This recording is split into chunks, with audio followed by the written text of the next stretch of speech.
International mobility is very important since talent doesn't stop at the borders. Talent goes across those borders, and we need people who are employable, not only for the short term but as well for longer term challenges, and those challenges are most of the times international.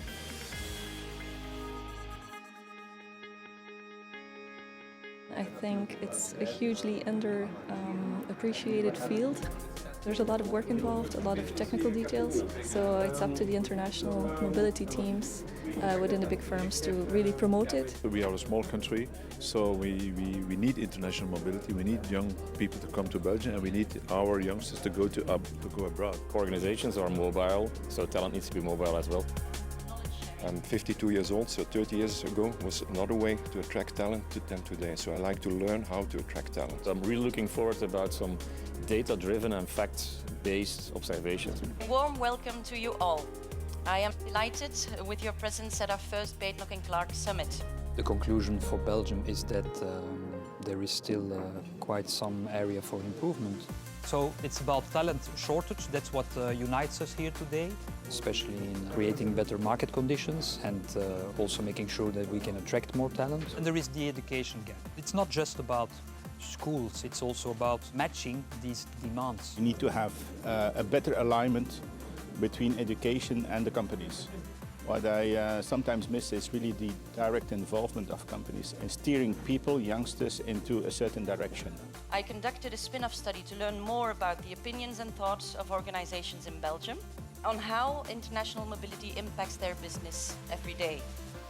If the head office is located in a foreign country, these are the most occurring countries.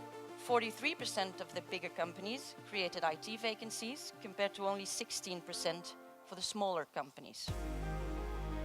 The most difficult vacancies to be filled seem to be engineering, 70%, pharma and science, 50%, IT, 50%, and general management, 45%. More than 6 out of 10 participants believe that Belgium should protect itself from brain drain. Also, Belgians themselves should be open enough to consider to go abroad for a longer period of time and invest in their future. That's the difficulty these days, to find people who are able to go across borders, across their own mental borders, but also across their country borders. Because that's important for them, for their families, but as well for companies who need those profiles. I strongly believe that we have to hire for attitude and train for skills. It's a nice statement, but it's very difficult to implement and to really measure people with the right attitude or fitting into a culture. Stability of legislation. That's the thing I hear a lot. I think we talk too much and there is no real action, and that's something that politicians need to know. We need to make sure that politicians, they act and they stabilize things instead of always trying to do something new.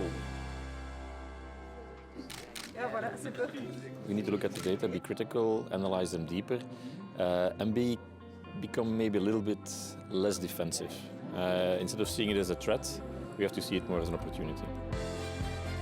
To be honest, the debate was one of the best debates I've ever had. Confirming and refreshing. You hear different views and opinions of people who all share the same challenges. Confirming because indeed some of the data you know, refreshing because it indicates that with data you can learn new things. We need to work more together, we need to think more ahead, and we need to think more global.